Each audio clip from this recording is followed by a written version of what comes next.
I'm here for the anti-gun violence team. I grew up in a very wealthy suburb south of Boston, in an all-white town. But twice a year I would travel with my family to Indiana, where my grandfather lived in the poor section of a very poor town.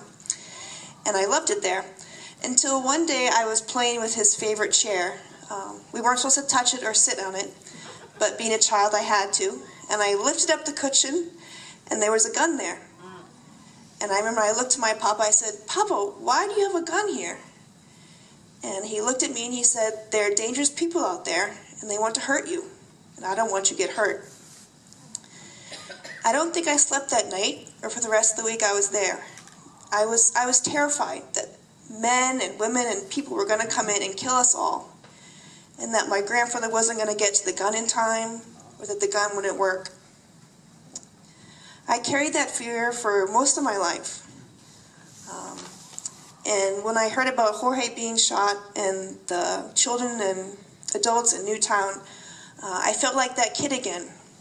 You know, there were guns there. Why weren't they keeping them safe? Why were these guns that were supposed to protect us? Why are they killing people? And I realized that guns don't keep us safe.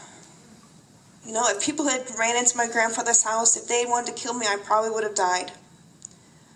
But I realized too that guns can't keep us safe, but I know that God, who lives inside of me in that place where I can't reach, that God is keeping me safe every day. And I can't touch it and I can't see it, but I know it's there. And so I don't need a gun in my house. We don't need guns in schools. And the thought of arming teachers and bringing guns into schools infuriates me to a degree that I don't have words for. I know that our safety resides in our knowledge and our love of God and for God's love for us.